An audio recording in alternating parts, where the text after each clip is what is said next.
बाबा जी, अगर किसी को नाम दान मिल जाता है तो क्या उसका जन्म मरण का चक्कर खत्म हो जाता है? क्या नाम दान लेने का मतलब 84 से मुक्ति है? बाबा जी, बेटा, नाम दान लेना मतलब यह नहीं कि मुक्ति पक्की हो गई। ये ठीक वैसे ही है जैसे स्कूल में दाखिला लेना।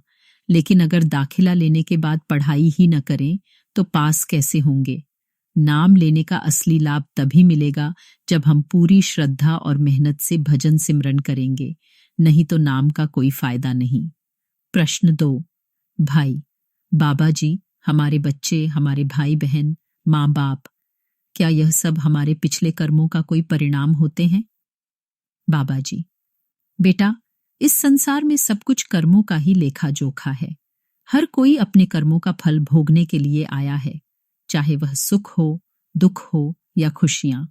हमारे सभी रिश्ते नाते भी इसी के अंदर आते हैं। कोई रिश्ता हमें दुख पहुंचाता है तो कोई खुशी देता है। सब कुछ पिछला हिसाब होता है। प्रश्न 3। लड़की, बाबा जी, अगर हमसे कोई गलती हो जाए तो क्या मालिक हमें माफ करेगा? बाबा जी, बेटा, मालिक के दरबार में बख्शीश है। इंसान गलतियों का पुतला है। अगर हम अपनी गलती से सीखें और आगे बढ़ें तो मालिक कृपा जरूर करेगा। लेकिन अगर बार बार वही गलती दोहराएंगे तो फिर हिसाब देना ही पड़ेगा। प्रश्न 4। बीवी, बाबा जी, भजन सिमरन के दौरान अगर नींद आने लगे तो क्या इसका कोई फायदा होता है? बाबा जी, बेटा, नींद का भला क्या फायदा होगा? सबसे पहले यह समझना जरूरी है कि उस समय हमारी सूरत ऊपर चढ़ रही है या सच में नींद आ रही है। कई बार हमें खुद एहसास नहीं होता कि हमारे साथ क्या हो रहा है। इसलिए जब आंख खुले तो वापस सिमरन शुरू कर देना चाहिए।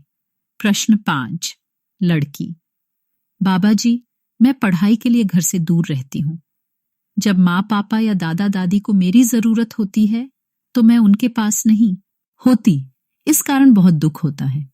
बाबा जी, बेटा, घर के अलावा भी हमारी जिम्मेदारियां हैं। आज अगर हम घर से दूर हैं तो अपने पैरों पर खड़े होने के लिए गए हैं। जब बच्चे आत्मनिर्भर होते हैं तो माता पिता को गर्व और संतोष होता है। ज्यादा मत सोचो, यह जीवन का एक चक्कर है। जैसे उन्होंने तुम्हारी परवरिश की वैसे ही आगे चलकर तुम भी अपने बच्चों की देखभाल करोगी।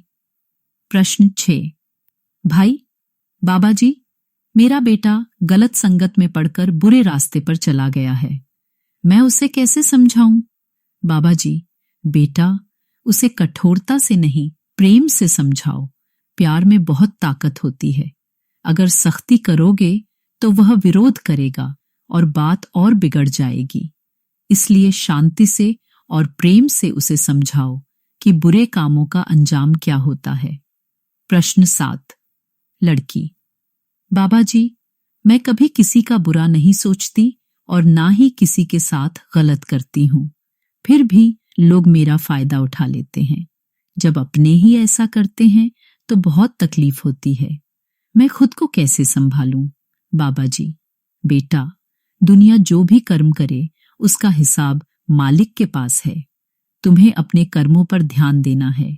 जो जैसा करेगा उसे उसका फल वैसा ही मिलेगा।